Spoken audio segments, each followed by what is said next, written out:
বিয়ে দিছে, ডিভোর্স দিছে, বিয়ে ঠিকও করছে, ঠিক হয়ে ভেঙেও দিছে। এখন ফেসবুকে পোস্ট করলে বা ছবি দিলে টাকা পাওয়া যায়। স্বামী ছাড়া মা হচ্ছেন শবনম ফারিয়া, যেটা একটা নাটকে আমি ফারুকের মাদারের ক্যারেক্টার ছিল। মিডিয়ার মানুষজন যারা ভিতরে কাজ করে তাদেরও অনেক আগ্রহ যে আচ্ছা ও কার সাথে প্রেম করতেছে বা ও কি করে, এটা একটা দেখার। আমার ব্যক্তিগত অনেক ইনফরমেশন সাংবাদিকদের কাছ পর্যন্ত যায়, আমার কলিগদের কাছ থেকে।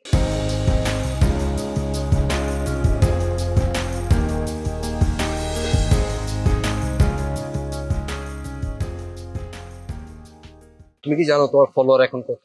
না। 2.7 মিলিয়ন। আচ্ছা, মানে হচ্ছে প্রায় কত, 27 লাখ। 27। তুমি কি জানো মানে বাংলাদেশের অনেক গণমাধ্যমের গ্রাহকই পরিমাণ নেই।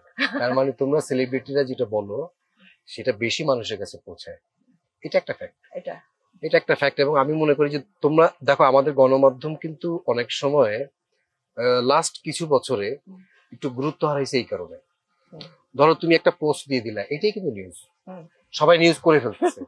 এবং কেন সে নিউজ করতেছে? সে নিউজ করতেছে কারণ হচ্ছে যে শবনম ফারিয়ার 2.7 মিলিয়ন ফলোয়ার, দেখা গেল একটা অনলাইন পোর্টালের 1 মিলিয়ন। তখন সে তোমার উপরে ভর করে সে কিছু ভিউ কামাইতে চায়। এখন ফেসবুকে পোস্ট করলে বা ছবি দিলে টাকা পাওয়া যায়। এখন দেখবেন মানুষজন এমন সব ভিডিও, ছবি আর পোস্ট লেখে কারণে অকারণে, যেটা কিন্তু কোনো দরকারই নাই। এবং এমন সব ভিডিও দেয় মানে মানুষের ব্যক্তি জীবন বলে আর কিছু নাই। আমার তো সবচেয়ে খারাপ লাগে যখন তোমাদের মানে বিশেষ করে মানে শোবিজের মানুষদের বডি পার্টস নিয়ে যখন এমন বডি শেমিং করা হয় এবং আপত্তি করে, এগুলো নিশ্চয়ই দেখো। মানে সেগুলো তো চলে আসে এই হোম পেজে, সেটা তো আসলে আপনার ইগনোর করার সুযোগ নাই। কিন্তু মানে ব্যাপারটা কি, এরকম মিডিয়াটাকে এখন মিডিয়া তো আবার দুই রকমের মিডিয়া হয়ে গেছে। একটা মেইন স্ট্রিম আমাদের মিডিয়া, আরেকটা আমরা আগে বলতাম আমরা নিউ মিডিয়া, যেটা হচ্ছে ডিজিটাল মিডিয়া। সেই ডিজিটাল মিডিয়াটা কিন্তু এখন দুই রকম হয়ে গেছে। মাঝে মাঝে মানে পার্থক্য করা যাচ্ছে না কে মেইন স্ট্রিম আর কে আন্ডারগ্রাউন্ড। তো এখন যেটা প্রবলেম হয় যে কোন নিউজটা আপনি বিশ্বাস করবেন এবং কোনটা আপনি করবেন না, আপনি কার সাথে কথা বলবেন, আপনি কতটুকু কথা বলবেন, আপনার কোন কথাটাকে কিভাবে বিকৃত করে কিভাবে প্রকাশ হয় আপনি জানেন না। তো এই যে একটা প্র্যাকটিস শুরু হচ্ছে যে আপনার দুইটা শেয়ারের জন্য বা হয়তো একটা নিউজ থেকে এরকম $10 $12 আসে, কিন্তু এটা যে একটা মানুষের জন্য কত বিব্রতকর মাঝে মাঝে কিছু সংবাদ, মানে এত বিব্রতকর সিচুয়েশনের ফেলার যে প্র্যাকটিস, এটা আমার ভালো লাগে।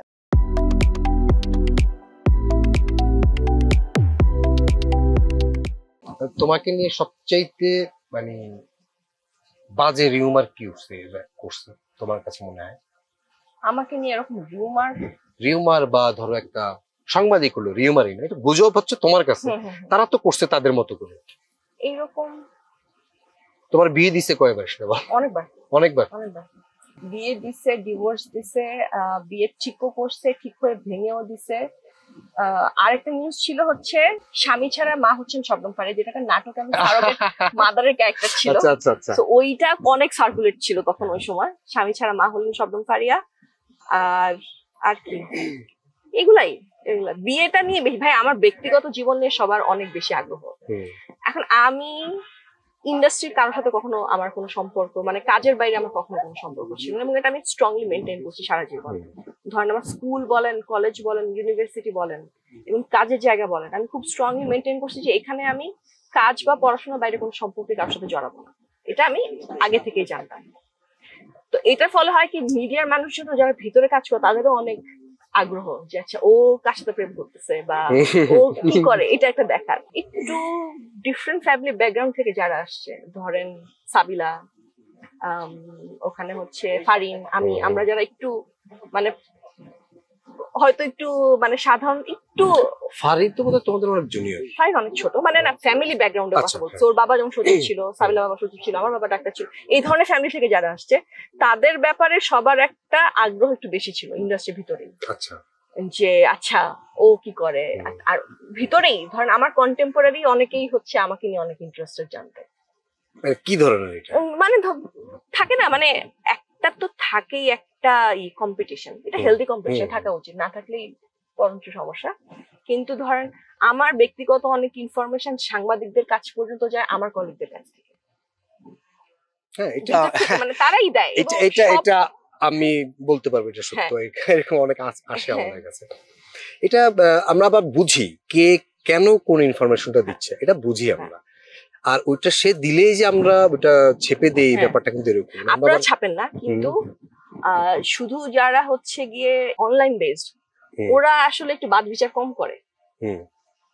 মানে আর এমনও অনেক জিনিস থাকে ধরেন একদম বানোয়ার, যেমন রিসেন্টলি আপনি যদি দেখেন অপূর্ব ভাই আমেরিকা থেকে আসার পরে অপূর্ব ভাই বাচ্চাটাকে তো অদিতি আপু মানে খুবই আদর করে রাখে, এবার দেখলো যে বাবা মা কেউ থাকে না, ও একা থাকে এই সেই, অথচ কোনো রেলেভেন্টই না। এটা ধরেন কাছাকাছি টাইপের রিউমার, রিয়েলিস্টিক কোনো রিউমার ছিল না কখন।